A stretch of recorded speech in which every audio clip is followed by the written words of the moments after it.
میرا دین مجھے حکم کرتا ہے کہ اپنی بیوی کے رہائش کا انتظام کرو، اور میرے پاس اپنا مکان نہیں ہے جس میں اپنی بیوی کو بسا سکوں. میرا مکان تھا وہ میں بیوی کو مہر میں دے چکا، اور میرا دین مجھے حکم کرتا ہے کہ مجھے اپنی بیوی کے رہنے سہنے کا انتظام کرنا ہے، کھانے پینے کا انتظام کرنا ہے. تو کھانے پینے کے لیے تو میں کماؤں گا اور کھلاؤں گا، لیکن مکان کا میرے پاس انتظام نہیں ہے. اب مجھے کہیں کرائے کا مکان ڈھونڈنا ہے تاکہ میں اپنی بیوی کو اس میں رہائش کرا سکوں. یہ مکان تو میری بیوی کا ہے، اس کی مرضی ہے، جہاں چاہے وہ استعمال کرے. اب بجائے اس کے کہ کہیں اور میں مکان ڈھونڈوں، میں آپ سے کہتا ہوں یہ مکان آپ مجھے کرائے پر دے دیجیے تاکہ میں آپ کو اس میں رہائش کرا سکوں. ظاہر ہے بیوی کو تعجب بھی ہوا ہوگا، حیران بھی ہوئی ہوگی.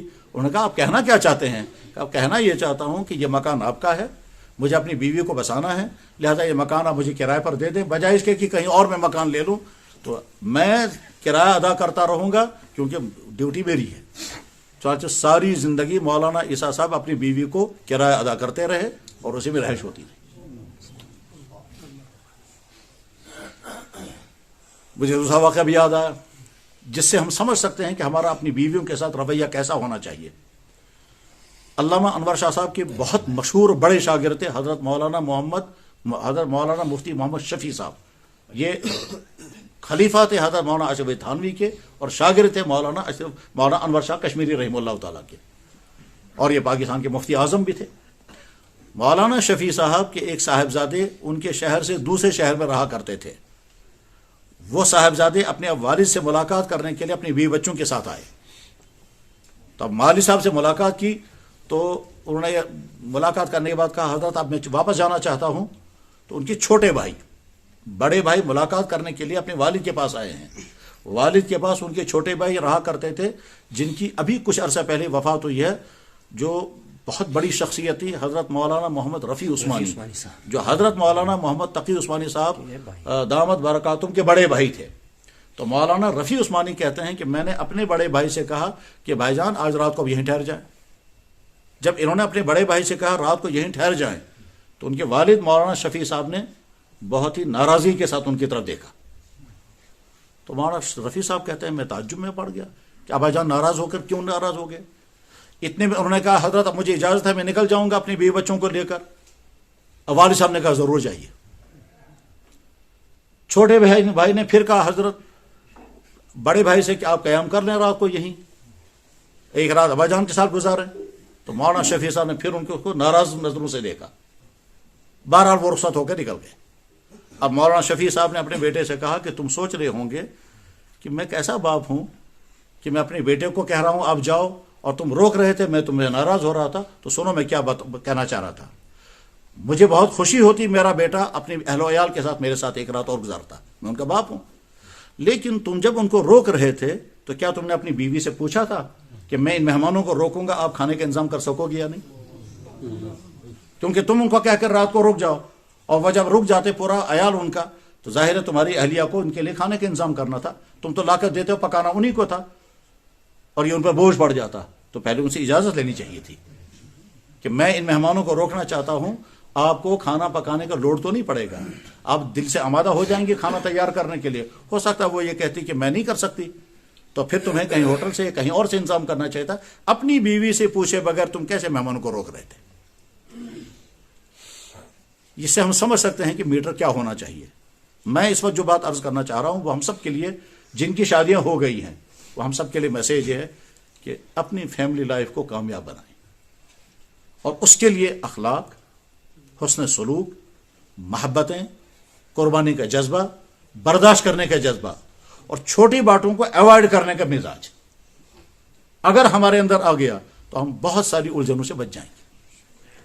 میرے بھائیوں بہت تعجب ہوتا ہے اس وقت جب اللہ نے ساری نعمتیں عطا کی ہیں، بہت شاندار بلڈنگ ہے، تمام فیسلٹیز موجود ہیں، گاڑیاں بھی ہیں، آسانی کی جتنی چیزیں درکار ہیں وہ بھی ہیں، کھانے پینے کے سارے سورسز ہیں، آسانی کے لیے سردی اور گرمی کے تمام انتظامات ہیں. لیکن رویے ٹھیک نہیں ہیں تو شوہر کی طرف سے بیویاں ستائی جاتی ہیں، بیویوں کی طرف سے شوہر ستائے جاتے ہیں، اور اس کے نتیجے میں گھر تباہ ہوتے ہیں، اس کے نتیجے میں بچے برباد ہو جاتے ہیں. اور ہم جب دیکھتے ہیں سوسائٹی کے اندر کہ میاں بیوی لڑ رہے ہیں، بیوی فرار ہو گئی ہے، شوہر کہیں اور ہیں، بچے بکھرے ہوئے ہیں، مطلب میری نظروں میں ہیں ایسے بہت سارے گھر، اور ہم سے بھی پوچھتے رہتے ہیں کہ صبح کو باپ کے ساتھ ہے، شام کو ماں کے ساتھ ہیں، آپس میں جوڑ نہیں لگ رہا ہے، اور جب تحقیق کرتے ہیں تو بہت چھوٹی چھوٹی باتیں ہوتی ہیں۔ برداشت کرنے کا مزاج اگر ہوگا تو ہم بہت ساری الجھنوں سے اپنے آپ کو بھی بچا سکتے ہیں اور اپنی زندگی کے ساتھی کو بھی بچا سکتے ہیں۔ سوچنا چاہیے کہ جس کو ہم نے ساری زندگی کا شریک بنا لیا، جس کو ہم کہتے ہیں شریک حیات، اس کو ہم دکھ دے کر کے، چاہے وہ شوہر بیوی کو یا بیوی شوہر کو، اس کو ہم دکھ دے کر کے خود کیسے خوش رہ سکتے ہیں؟ بیوقوفی کی کچھ علامتیں ایسی بھی ہوتی ہیں جو عقل مندوں میں پائی جاتی ہیں۔ تو عقل مندوں کی بیوقوفی میں سے ایک بیوقوفی یہ ہے کہ شوہر بیوی کو دکھ پہنچائے اور امید رکھے کہ ابھی خوش رہوں گا، ایسا کبھی نہیں ہو سکتا۔ جیسے کوئی انسان پرہیز تو نہ کرے، ڈاکٹر کے ایڈوائس پر عمل نہ کرے اور امید کرے گا کہ میں صحت یاب ہو جاؤں گا، یا ایسے ہی کوئی انسان اپنا رویہ برا رکھے اور بد کلامی کرتا ہو اور ظلم کرتا ہو، پھر امید رکھے گا کہ اگلا آدمی جو ہے وہ میرا احترام کرے گا، ایسا کبھی نہیں ہو سکتا۔ وہ افسر جو اپنے ماتحتوں کے ساتھ بد کلامی کرتا ہے، برا رویہ اختیار کرتا ہے، وہ اگر امید رکھے گا کہ ان کے دل میں میری محبت اور احترام ہوگا تو نادانی ہے۔ یہی وجہ ہے کہ جب وہ ریٹائر ہو جاتا ہے تو نیچے والے سارا شکر پڑھتے ہیں کہ بڑا دفعہ ہو گئی، لیکن سامنے وہ احترام کرے گا، وہ دکھلاوے کا احترام ہوتا ہے۔ رویے اپنے ٹھیک کرنا بہت زیادہ ضروری ہے، اور رویوں کے ٹھیک کرنے کی وجہ سے ہم بہت ساری الجھنوں سے بچ جائیں گے۔ اللہ کے نبی علیہ الصلوۃ والسلام اسے بڑی تاکید کے ساتھ فرماتے تھے، شوہروں کو اپنی بیویوں کے ساتھ کیسا سلوک کرنا چاہیے اور بیویوں کو اپنے شوہروں کے ساتھ کیسا سلوک کرنا چاہیے تاکہ ہماری فیملی لائف کامیاب ہو جائے۔ حضرات، دنیا میں کسی مذہب میں نکاح عبادت نہیں ہے، صرف اسلام میں ہے۔ اسلام کی بے شمار خوبیوں میں سے یہ ہے کہ اسلام ان چیزوں کو عبادت بنا دیتا ہے جو دوسری قوموں کے ہاں سماجی کام یا جسمانی ضرورت ہوتی ہے، اسلام اس کو عبادت کا درجہ دیتا ہے۔ اللہ کے نبی علیہ الصلوۃ والسلام کا ایک منفرد کارنامہ یہ بھی تھا، منفرد کارنامہ یہ کہ آپ نے انسان کی دنیاوی چیزوں کو جن کا فائدہ دنیا میں ہوگا اس کو آخرت کے ساتھ جوڑا۔ مثلا ناخن کاٹنے کا فائدہ انسان کی صحت کے اعتبار سے ہے، صفائی کرنے کا فائدہ انسان کی صحت کے اعتبار سے ہے، مگر آپ نے اس کو آخرت کے ساتھ جوڑا۔ اگر تم یہ صفائی کرو گے تو اتنا ثواب ملے گا، مسواک کرو گے تو یہ ثواب ملے گا، ناخن کاٹو گے تو یہ ثواب ملے گا، وضو کرو گے تو یہ ثواب ملے گا۔ گویا جو جسمانی فائدے ہیں ان کو آخرت کے ساتھ آپ جوڑ۔ آپ عیادت کرنے کے لیے جائیں گے تو یہ ثواب ملے گا، عیادت کرنا سماجی کام ہے، لیکن آپ نے اس کو آخرت کے ساتھ جوڑا۔ تو اب ایمان والا جب جائے گا کسی کی عیادت کرنے کے لیے تو عیادت کرتے ہوئے ایک طرف سے اس نے انسانی ہمدردی کا کام کیا، رشتہ داری کا حق نبھایا، پڑوسی کا حق نبھایا، محبتیں بڑھ گئی اور اسے اس کا ثواب بھی ملا۔ تو ثواب کی لالچ میں انسان اور زیادہ شوق کے ساتھ ہے۔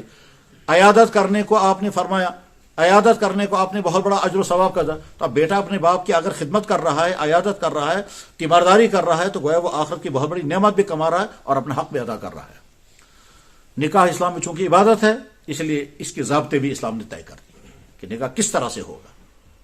دونوں پہلے انمیرڈ تھے، ان کے لیے ضابطے کیا ہیں؟ دونوں کے نکاح پہلے ہو چکے تھے، اب دوبارہ نکاح ہو رہا ہے تو ان کے لیے ضابطے کیا ہیں؟ مہر کی ادائیگی کا حکم کیا ہے؟ وہ مہر کس طرح سے ادا کر دینا چاہیے؟ پھر مہر ادا کرنے کے بعد پھر واپس اس کو چھیننا بھی نہیں چاہیے، جیسے ہمارے معاشرے میں بہت سارے لوگوں کا رویہ ہے کہ بیوی کو مہر دیا، بعد میں پھر واپس لے لیا، چاہے وہ زیورات کی شکل میں، چاہے پیسے کی شکل میں۔ ہر چیز کے متعلق اسلام نے تفصیلات بیان کی ہیں۔ لہذا ہم میں سے جن کے نکاح ہو چکے ہیں وہ اپنے رشتوں کو کامیاب بنانے کا عہد کر کے اٹھے کہ ہم اپنی بیویوں کے ساتھ اتنا اچھا سلوک کریں گے، اتنی محبتیں برتیں گے، اور یاد رکھیں یہاں سے محبت دیں گے وہاں سے محبت آئے گی، یہاں سے برا سلوک کریں گے وہاں سے برا سلوک آئے گا، بلکہ ایسا بھی ہو سکتا ہے کہ وہاں سے برا سلوک نہ آتا، وہ یہاں کے برے سلوک کی وجہ سے برا سلوک آ گیا۔ میں ذاتی طور پر ایسے گھر کو جانتا ہوں کہ وہ بیوی اس وجہ سے فرار ہو گئی کہ شوہر کا رویہ اس کے ساتھ ٹھیک نہیں تھا، باقی سارے خاندان والے کہتے ہیں بہت اچھی لڑکی تھی لیکن شوہر ٹھیک نہیں تھا، اس لیے وہ فرار ہو گئی اور وہ اب آنے کو تیار نہیں، حتیٰ کہ اپنے بچے بھی چھوڑ دیے رویہ شوہر کے۔ اب وہ شوہر آ کر روتا ہے، ہم سے کہتا ہے کسی طرح سے بیوی لا کر کے دے دو۔ اب جب ہمارے سامنے کیس ہے، ہم نے کہا عجیب و غریب عورت ہے یہ کہ بچوں کو چھوڑ کر چلی گئی۔ جب اسے بلا کر جب اس کی روداد غم سنی تو ہم نے کہا یار ایسے انسان سے تو تم کو دور رہنا ہی ٹھیک ہے جس کے ساتھ تم نے یہ وقت گزارا۔ تو رویے ٹھیک کرے اپنی بیویوں کے ساتھ، یہ سوچ کر کہ بیوی کے زیادہ احسانات ہوتے ہیں مرد پر بمقابلے مرد کے احسانات کے، اگرچہ وہ کمزور ہے جسمانی اعتبار سے، مرد کے مقابلے میں فزیکلی کمزور ہے عورت، اس میں کوئی شک نہیں ہے. یہ اللہ نے نظام بنایا ہے کہ ہر مخلوق میں میل طاقتور ہوتا ہے فیمیل کے مقابلے میں، جانوروں میں بھی، انسانوں میں بھی، پرندوں میں بھی. بلکہ اس کے باوجود بیوی کے احسانات شوہر پر زیادہ ہیں. بیوی ہی کے ذریعے سے حلال اولاد ملی، بیوی ہی کے ذریعے سے مرد گناہوں سے بچا ہوا ہے، بیوی ہی کے ذریعے سے گھر کھڑا ہے، اور بیوی ہی کے ذریعے سے گھر میں رونق ہے. کہ رونق کا سمجھ، یہ رونق کی بات تب سمجھ میں آئے گی کہ اگر بیوی کی وفات ہو جاتی ہے تو سارا گھر موجود ہوتا ہے لیکن خالی خالی لگتا ہے. اور اگر کبھی خاتون خانہ، اگر آپ کی اہلیہ کبھی میکے چلی گئی ہوں اور آپ جب آئیں گے گھر میں اور آپ کو معلوم ہے آج بیوی نہیں ہے، ٹھیک، تو آپ دیکھ لیجیے کیسا گھر محسوس ہوگا. جب میاں بیوی کے تعلقات ٹھیک ہوتے ہیں تو کیسے محبتوں کے ساتھ وقت گزرتا ہے، اور جب تعلقات ٹھیک نہیں ہوتے تو کیسے ٹینشنوں کے ساتھ گزرتا ہے. جناب ان کی رات بھی گزرتی ہے تو ٹینشنوں کے ساتھ، کھانا بھی کھاتے ہیں تو ٹینشنوں کے ساتھ، ایک دوسرے کو دیکھیں گے بھی تو ٹینشنوں کے ساتھ، کیونکہ رویے ٹھیک نہیں ہے. اور جب محبتیں ہوتی ہیں تو جناب والا پھر آپ کے گھر میں چاہے ڈشیں نہ ہوں، سیدھا سادہ آپ کے پاس کچھ کھانے کو نہیں، آپ اچار کے ساتھ کھانا کھائیں لیکن خوش ہو کر کھائیں گے. لیکن اگر آپ کے پاس قسم قسم کی ڈشیں ہیں اور فریج میں بہت سارے فروٹس رکھے ہوئے ہیں، سارے جوس ہیں، مگر ہر چیز بے مزہ لگتی ہے، کیونکہ ازدواجی زندگی میں تلخی، ازدواجی زندگی کی تلخی پوری زندگی کو تلخ بنا دیتی ہے. تو بیویوں کے احسانات کو مان کر کے چلنا چاہیے. عورتوں کو ہم الگ سے سمجھاتے ہیں کہ تمہارے شوہروں کے کتنے حقوق ہیں، اس میں کوئی شک نہیں ہے. یہاں کی عورتیں واقعتاً اور اپنے شوہروں کے سارے حقوق ادا نہیں کرتی، اس میں طرح طرح کی کوتاہیاں ہیں. اس میں کچھ سماجی ماحول بھی ایسا ہی ہے یہاں کا کہ جس کی وجہ سے اور شوہروں کے بہت سارے حقوق تلف ہوتے ہیں اور شوہر پستے رہتے ہیں. خصوصاً عورتوں کا بغیر اجازت کے چلا جانا یا میکے میں جا کر کے دنوں مہینوں ٹھہرے رہنا شوہر کی اجازت کے بغیر. شوہر نہیں چاہتا ہے، اس کے باوجود بیوی آتی ہی نہیں. کیا صاحب ونچو اب کرو، فی الحال تو چلے کلام گزر جائے گا، پھر آئیں گے. پھر آ گئی عید، یا بونٹ ماہ شام گزر جائے گا، پھر آئیں گے. ماہ شام کے بعد اب یا بونٹ بڑ عید قربان کرو پتی مو. یہ جو وقت پر وقت گزارتے رہتے ہیں، اس میں دیکھنا ہوتا ہے شریعت کی اجازت ہے بھی یا نہیں. اگر شوہر شریعت کے ضابطوں کے مطابق اپنے بیوی کے ساتھ رویہ برتیں اور بیویاں شریعت کے ضابطوں کے مطابق رویہ برتیں، اور ساتھ میں یہ بھی سمجھیں کہ مجھے اپنے شوق سے زیادہ ضروری ہے میرا زندگی کا پارٹنر میرے ساتھ رہے، اور شوہر یہ سمجھے کہ مجھے اپنی چاہتیں پوری کرنے سے زیادہ ضروری ہے کہ میری بیوی ہمیشہ میرے ساتھ اٹیچ رہے، تو بہت سارے اپنے شوق چھوڑ دینے ہیں، آپ کا زندگی کا پارٹنر آپ کے ساتھ اٹیچ رہے گا. ایک بیوی وہ ہے کہ جب شوہر روانہ ہو گیا تو بیوی ڈیمانڈ کرے گی یہ چیز لے کر آنا، یہ چیز لے کر آنا، یہ چیز لے کر آنا. اور ایک بیوی وہ ہوتی ہے کہ شوہر سے کہتی ہے آپ آ گئے تو سب کچھ آ گیا، بتاؤ جی آپ کے لیے کیا کیا لانا ہے، میں فلاں جگہ جا رہا ہوں، کیا لانا ہے. تو ایک بیوی ہے وہ آپ کو ڈیمانڈ کرے گی یہ سب، اور دوسری بیوی وہ ہے کہ آپ آ گئے تو سب کچھ آ گیا، تم وہاں سے میرے لیے کچھ بھی مت لانا، تم آ گئے تو سب کچھ آ گیا. اب اگر یہ شوہر کچھ بھی نہ لائے تو پھر بھی بیوی کو خوش ہو گیا میرا شوہر صحیح سلامت واپس آ گیا. اور ساتھ میں اگر کچھ اور ہو جاتا مطلب یہ حادثے کا شکار ہو گیا. ابھی ہم جہاں رہ رہے ہیں یہاں قریب میں ہمارے پڑوسی بیچارے گئے ہوئے تھے کہیں کاروبار کرنے کے بعد وہاں کل ہارٹ اٹیک ہو گیا اور اب ان کی ڈیڈ باڈی آ رہی ہے. اب اگر بالفرض جہاں سے بیوی نے ڈیمانڈیں کی ہوں گی اور وہاں سے ڈیڈ باڈی آ رہی ہے، تو ایک بیوی وہ ہے جو شوہر کے کہ آپ آگے میرا سب کچھ آ گیا، میری عزت آپ، میرا شوق آپ، میری خوشیاں آپ، میرا سر اونچا ہے جب تک آپ ہیں. اور شوہر یہ کہے گا کہ جب تک آپ ہیں میرا گھر آباد ہے، جب تک آپ ہیں میرے سب کچھ ہیں. ہم گھروں میں آتے ہیں سارا کچھ ٹھیک، کھانا بھی تیار ہے، کپڑے بھی دھلے ہوئے ہیں، صفائیاں بھی ہو چکی ہیں، اہلیہ آپ کے انتظار میں ہیں، وہ آئیں گے تو بیٹھ کر کے خوشی کے ساتھ کھائیں گے. اب آپ ٹیڑھی نظروں سے لے کر کے آئے، ناراض ہو کر کے آئے، دیر کر کے آئے، ٹینشنوں کے ساتھ آئے، تو ساری خوشیاں خاک میں مل جاتی ہیں. ہمارے نبی نے چھوٹی چھوٹی باتیں بھی اسی لیے سکھائی، محبت کے ساتھ اپنی بیوی کے منہ میں لقمہ دو، اس کے بہت ساری غم ختم ہو جائیں گے، اس کے بہت ساری ناراضیاں مٹ جائیں گی. بہرحال نکاح کی اس مجلس میں جو جمعے کے دن ہو رہی ہے، جمعے کے دن نکاح پڑھنا بہت زیادہ پسند ہے. اگر یہ سوال کیا جائے کہ نکاح سب سے بہتر کون سے دن، تو جواب آتا ہے جمعے کے دن. اور اگر یہ سوال کیا جائے کہ نکاح پڑھنے کی سب سے بہترین جگہ کون سی ہے، تو جواب آئے گا مسجد، کیونکہ مسجد میں بہت ساری باتیں اپنے بھائیوں کو سمجھائی جا سکتی ہیں. گھروں کے اندر نکاح ہوتا ہے وہاں تو محدود لوگ ہوتے ہیں، گنے چنے لوگ ہوتے ہیں. اور ہمارے یہاں کشمیر میں تو ایک قدم اور دیکھ لیجئے کہ جن کا نکاح پڑھنا ہوتا ہے وہ ہوتے ہی نہیں. اب ہم نکاح کے حقوق بیان کر رہے ہیں مگر اس کو سنا رہے ہیں جو ہے ہی نہیں وہاں. ہم کہتے ہیں شوہر بیویوں کے ساتھ اچھا سلوک کرو، مگر کس کو سنائیں گے؟ وہ خاندان کے 2-3 بزرگ آئے ہوئے ہوتے ہیں، تو جس کو سنانا تھا دلہا وہ کہیں اور بیٹھا ہوا ہوتا ہے۔ تو مسجد میں جب نکاح ہوتا ہے تو اس کا ایک فائدہ یہ بھی ہوتا ہے، اللہ کے نبی علیہ السلام نے فرمایا اعلنوا النکاح واجعلوہ فی المساجد، نکاح خفیہ مت کرنا، اوپن ہو کر نکاح کرنا اور مسجد میں نکاح پڑھنا۔ اور نکاح کی مجلس کا دوسرا میسج جس کو میں شارٹ کروں گا وہ یہ کہ جن کے نکاح نہیں ہوئے ہیں، آپ کی جوانی پاک دامن تب رہے گی کہ جب آپ اپنی حفاظت خود کریں گے، اور اگر آپ اپنی حفاظت نہیں کریں گے تو آپ کی جوانی پاک دامن نہیں رہے گی۔ جس دن آپ کا نکاح ہوگا تو آپ اپنے آپ سے پوچھیں آپ اس وقت کون سی کنڈیشن میں ہیں، آپ پاک دامن ہیں یا آپ سے غلطیاں ہو چکی ہیں؟ اب اگلی زندگی جب آپ گزاریں گے تو اس میں بڑی خوشیاں ہوں گی، لیکن ایسا تو نہیں ہے کہ جو اگلی خوشیاں آپ پانے والے ہیں وہ خوشی اس سے پہلے آپ نے پائی ہے حرام ذریعے سے۔ اگر حرام ذریعے سے وہ خوشی آپ نے پائی ہے تو خطرہ اس بات کا ہے کہ آگے حلال ذریعے کی خوشی آپ کو نہیں ملے گی، کیونکہ اللہ تعالیٰ شانو کبھی اگلی حلال خوشیوں کو محروم کر دیتے ہیں کہ تم نے حرام ذریعے سے وہ لذت اٹھا لی۔ حرام ذریعے سے اٹھائی گئی لذت کی سزا کبھی یہ لگتی ہے کہ حلال ذریعے کی لذت آدمی محروم ہو جاتا ہے۔ اللہ نے نکاح میں مزہ رکھا ہے، دونوں میاں بیوی کا آپس میں ملنا بڑی خوشیوں کی چیز ہو، اور اس میں بھی اللہ کی بہت بڑی حکمت ہے، اور وہ یہ ہے کہ اللہ کو نسل آگے چلانی ہے۔ اس نسل کو آگے چلانے کے لیے اللہ نے انجذاب مطلب شوہر بیوی کی طرف مائل رہے گا، بیوی شوہر کی طرف مائل رہے گی، یہ دونوں ایک دوسرے کی ضرورت محسوس کریں گے، پھر آپس میں ملاپ ہوگا تو اس میں خوشیاں ہوں گی۔ یہ جو خوشیاں اللہ نے رکھی اسی لیے رکھی ہیں تاکہ یہ ملے رہیں، اٹیچ رہیں آپس میں، اور زندگی بھر اٹیچ رہیں، اور یہ جتنے آپس میں اٹیچ رہیں گے اتنے ایک دوسرے کی خیال رکھیں گے، ایک دوسرے کی محبت کا برتیں گے۔ شوہر سوچے گا یہ میری زندگی کا پارٹنر ہے، یہ موت تک میرا ساتھ رہنا چاہیے اور صحیح رات میں رہے۔ بیوی سوچے میری زندگی بھر کا سہارا ہے، مجھے یہ موت تک میرا ساتھ دینا چاہیے اور صحت مند رہنا چاہیے۔ تو جن کے نکاح نہیں ہوئے ہیں ان بھائیوں کے لیے نکاح کی اس مجلس کا میسیج یہ ہے کہ آپ اپنی جوانی کی حفاظت کریں گے، اگرچہ یہ بہت مشکل ہے آج کے اس دور میں، جس دور میں سماجی حالات ہم سب کے سامنے ہیں، معاشرتی صورتحال ہم سب کے سامنے ہیں۔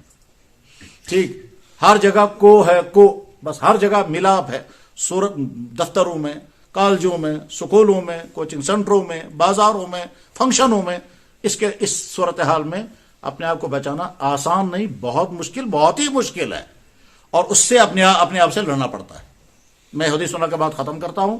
اللہ کے نبی نے فرمایا من یضمن لی ما بین لحییہ وما بین فخذیہ اضمن له الجنہ، جو مجھے گارنٹی دے گا، 2 چیزوں کا غلط استعمال نہیں کرے گا، 2 چیزوں کی گارنٹی مجھے دے گا، ضمانت کہ ان کا غلط استعمال نہیں کرے گا، میں اسے ضمانت دیتا ہوں کہ وہ جنت میں آئے گا۔ نمبر 1 زبان،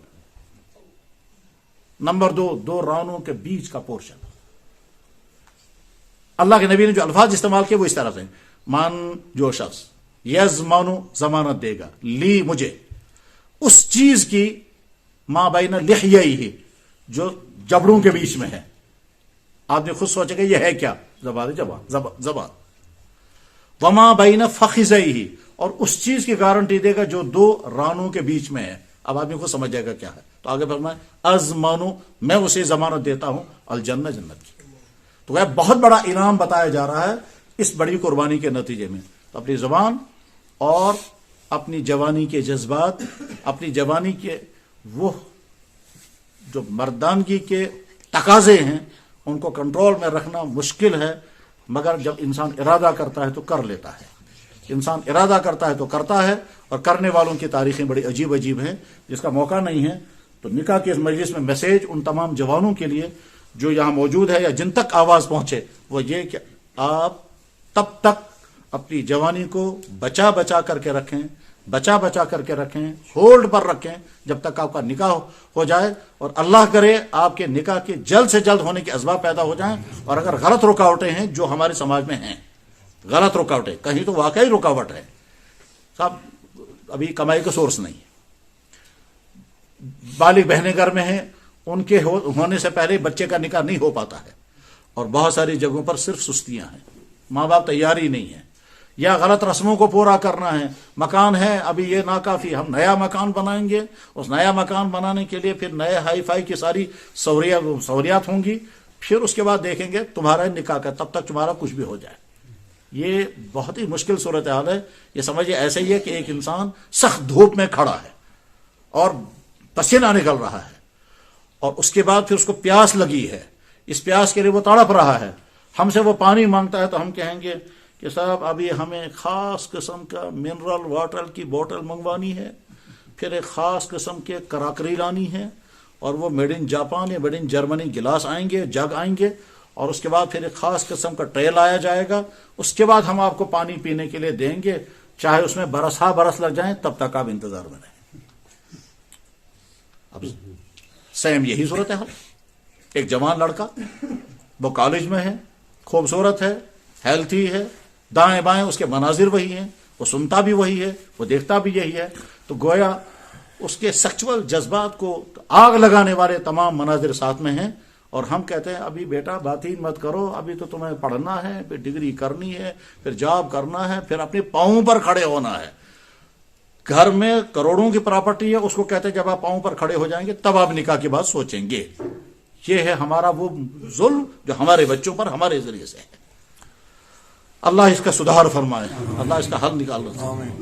حضرت علی رضی اللہ عنہ کا جب نکاح ہوا تھا تو حضرت علی اس حال میں ہے کہ ان کے پاس مکان نہیں، کمائی کا سورس نہیں، کوئی بیلنس نہیں، کچھ بھی نہیں، لیکن چونکہ جوان تھے، تقاضا تھا، تو کئی حضرات نے مشورہ دیا کہ تم حضور کی خدمت میں جا کر کے نکاح کی رشتہ مانگو، لیکن ہمت نہیں کر پا رہے تھے.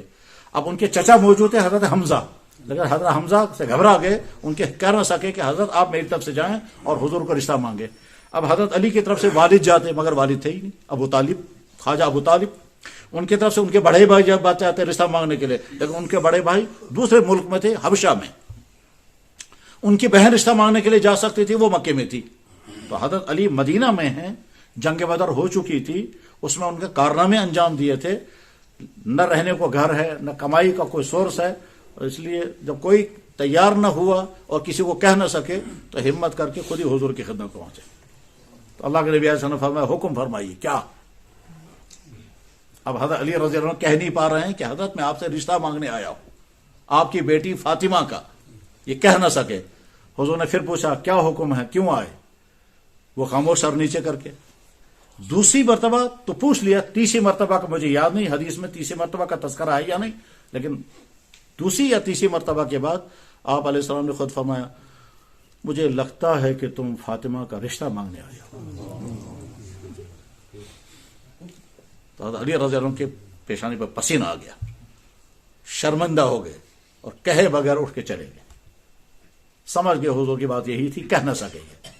اس کے بعد اگلی نماز کے وقت میں اللہ کے نبی ہم کھڑے ہو گئے، فرمایا ابو طالب کا بیٹا علی فاطمہ کا رشتہ مانگنے کے لیے آیا ہے، مجھے منظور ہے. یہ ہوئی انگیجمنٹ جس کے لیے ہم کبھی لاکھوں روپے خرچ کر دیتے ہیں. یہ انگیجمنٹ ہوئی. اس کے بعد آپ نے ان کو بلایا، فرمایا مہر. تو انہوں نے عرض کیا حضرت میرے پاس تو کچھ بھی نہیں ہے. فرمایا ابھی مال غنیمت تمہیں بہت سارا ملا ہے، وہ مہر میں لاؤ. چنانچہ وہ چیزیں بیچی گئیں اور وہ مہر تیار کیا گیا، جو مہر آج تقریباً 80,000 90,000 یا 1,00,000 تک بنے گا، اس کو کہتے ہیں مہر فاطمی. تو وہ مہر ادا کیا گیا. پھر حضرت علی رضی اللہ عنہ کہتے ہیں کہ میں نے سوچا جب میرا رشتہ ہو رہا ہے تو کم سے کم دعوت ولیمہ کا میں انتظام کروں گا. فاطمہ کے ساتھ میرا رشتہ ہو رہا ہے، اس کائنات کا سب سے مقدس رشتہ. تو اب میں دعوت کا انتظام کرنے کے لیے تدبیریں سوچنے لگا. پھر سوچا اب میرے پاس پیسہ تو ہے نہیں، چلو میں جنگل سے گھاس کاٹ کر کے لاؤں گا، بازار میں بیچوں گا، پیسہ بنے گا، پھر میں دعوت کروں گا. تو گھاس کاٹنے کا انتظام کیا انہوں نے. پھر اس کا لمبا واقعہ ہے، وہ بیان کرنے کا موقع نہیں ہے. غرض یہ کہ ہماری تاریخ روشن تاریخ یہ ہے. بہرحال خلاصہ یہ ہے کہ جن جوانوں کا رشتہ ابھی تک نہیں ہوا ہے وہ اپنی جوانی کی حفاظت کریں. اگرچہ آپ سوال کر سکتے ہیں مشکل ہے یا آسان، میں کہوں گا بہت مشکل ہے، بہت مشکل ہے. اور جب میں کہوں گا مشکل ہے تو میں سمجھتا ہوں اس سے زیادہ مشکل آپ جھیل رہے ہوں گے. لیکن اگر آپ نے اس مشکل کو پار کر لیا اور اپنے آپ کو ہولڈ پر رکھ لیا تو آپ کو بہت بڑا میڈل ہم جیسے انسانوں کی طرف سے نہیں، اللہ کے نبی کی طرف سے آپ کو میڈل دے. اللہ آپ کی جوانی کو سلام دے رہا. سلام. اب اس وقت ہم جو نکاح پڑھ رہے ہیں، اس نکاح میں جن کا نکاح ہو رہا ہے وہ بھی نکاح مجلس میں موجود ہیں، اور جن صاحبزادی کا نکاح ہوگا ان کی طرف سے بھی یہاں وہ حضرات موجود ہوں گے. تو بچی کی طرف سے جو وکیل بن کر کے آئے ہیں وہ آگے آ جائیں.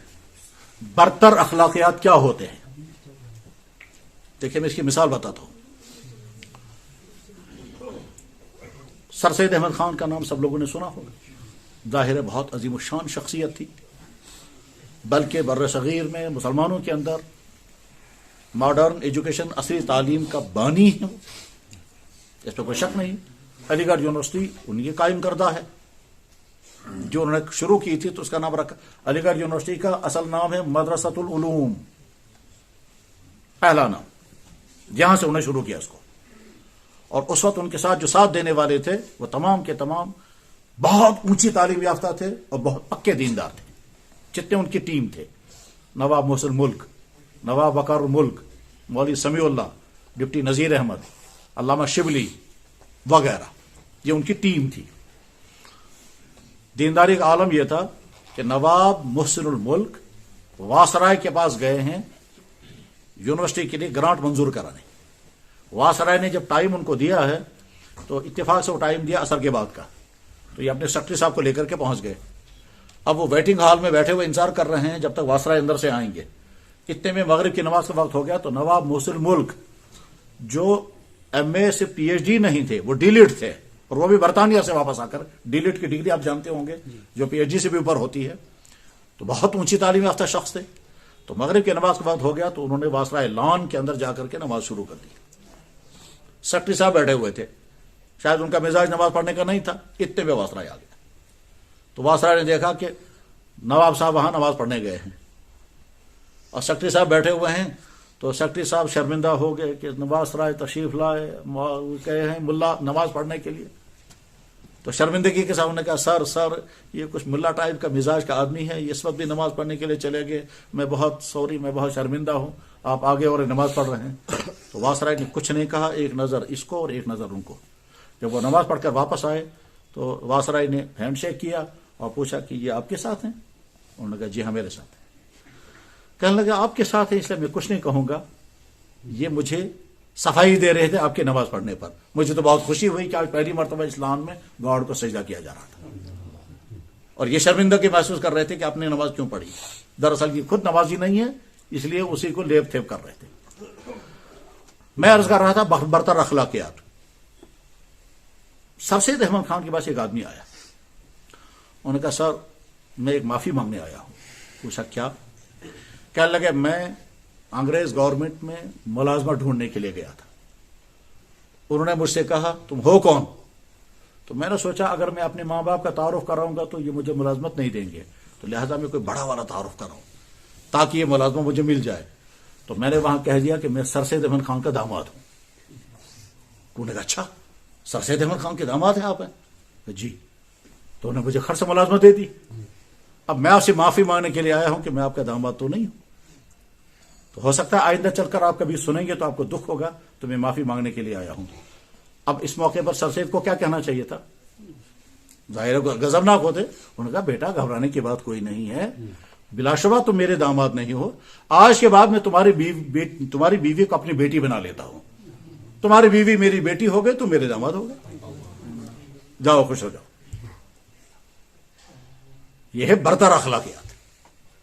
جس بچی کا یہ نکاح ہو رہا ہے ان کی طرف سے وکیل بن کر کے آئے ہیں نذیر احمد بٹ صاحب. صحیح ہے؟ تو شو وکیل جناب محترم نذیر احمد بٹ صاحب ولد مرحوم عبد الخالق بٹ صاحب. بہت اچھا. آپ کے ساتھ گواہ ہیں جناب شمیم احمد نقاش صاحب ثنا محمد اشرف نقاش صاحب. صحیح؟ کون ہے شمیم صاحب؟ آ رہے ہیں.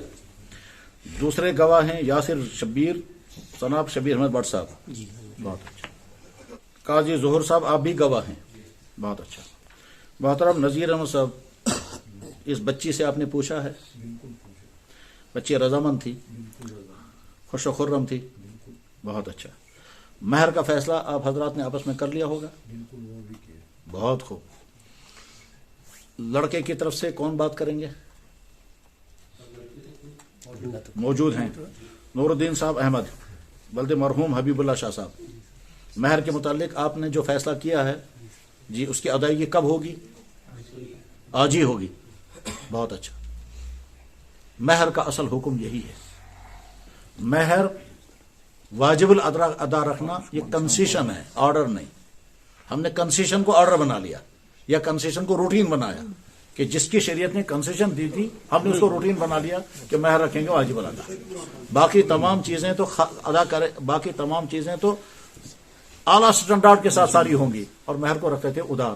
بہت اچھا ہے یہ، اور آئندہ یہ مزاج اور پھیل جانا چاہیے کہ نکاح کے مجلس میں ہی مہر ادا ہو، اور اگر شوہر چاہے تو اور زیادہ اچھا یہ ہے کہ جس دن میری رخصتی ہوگی، جس وقت میرے کمرے میں میری زندگی کا شریک پہنچے گا، میں سب سے پہلے اس کو مہر پیش کروں گا۔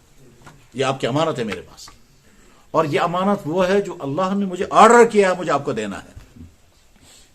مہر کی ادائیگی کی مثال میں ابھی بیان کر چکا، تو بہت اچھا، مبارک ہے، آپ وہ مہر انشاءاللہ ادا کریں گے ابھی۔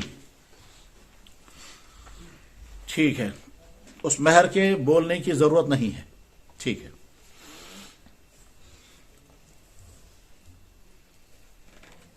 جناب نذیر احمد صاحب، جس وقت آپ نے بیٹی سے اجازت لی اس وقت یاسر شبیر موجود تھے؟ آپ کی موجودگی میں انہوں نے اجازت لی ہے؟ جی حضور۔ وہ رضامند تھی؟ جی رضامند۔ بہت اچھا، تو مجھے اجازت ہے میں خطبہ پڑھ سکتا ہوں؟ بہت اچھا۔ الحمد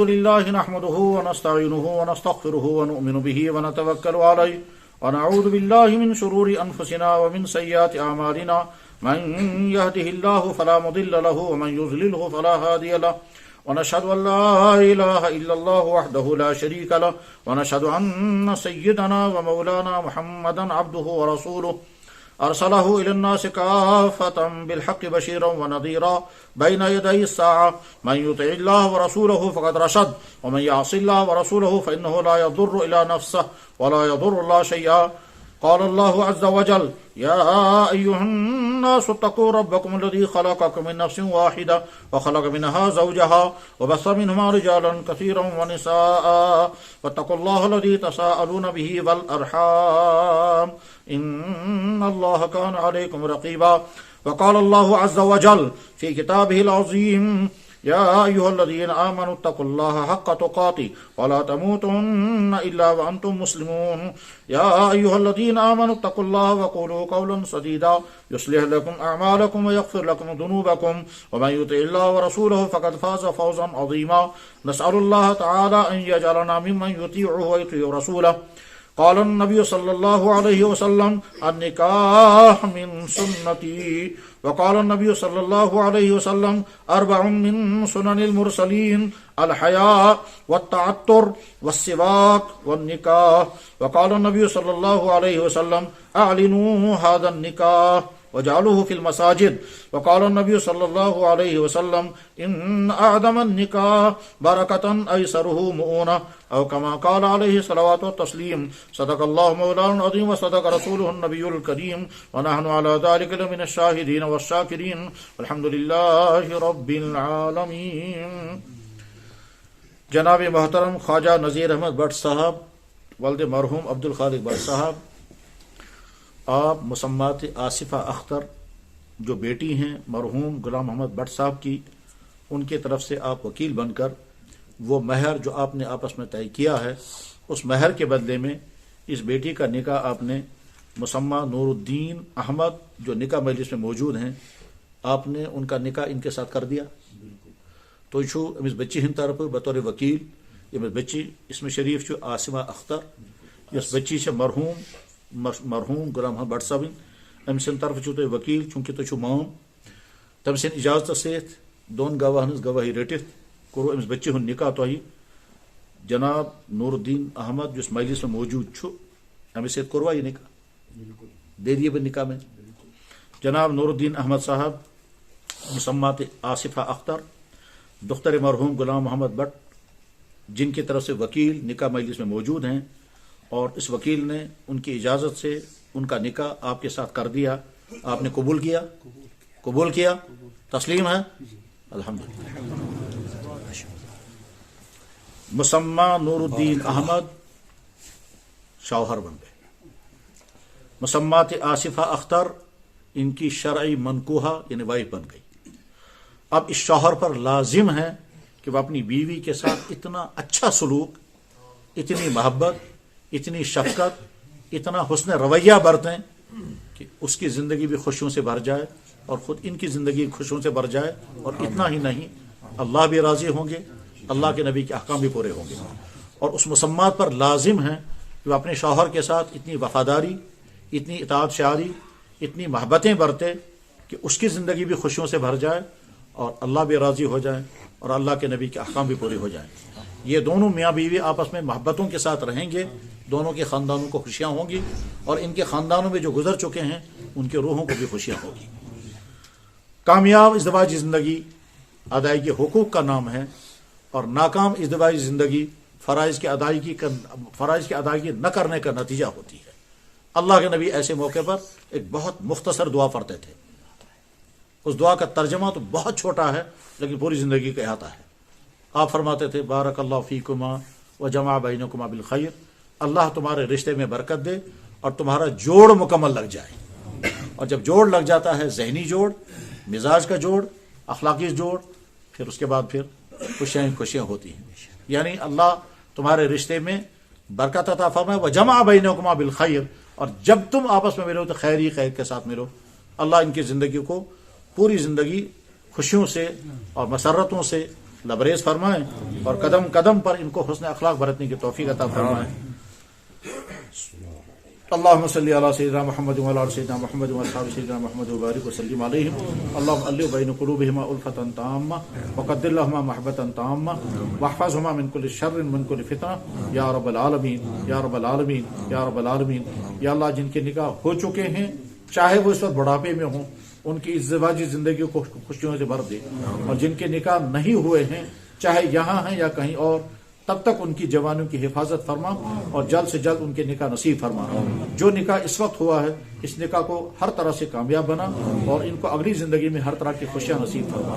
یا اکرم الاکرمین یا ارحم الراحمین، ہر ایک کی ہر تمنا پوری فرما، ہر ایک کو ہر مشکل سے آسان فرما، ہر ایک کو ہر غم سے آزاد فرما، ہر ایک کے ہر خواب کو پورا فرما۔ یا اللہ آپ کے نبی نے اپنے لیے اور تمام انسانوں کے لیے جو دعائیں مانگی ہیں وہ ساری دعائیں ہم سب کے حق میں قبول فرما۔ سبحان ربک رب العزت عما یصفون، سلام علی المرسلین، الحمد للہ رب العالمین۔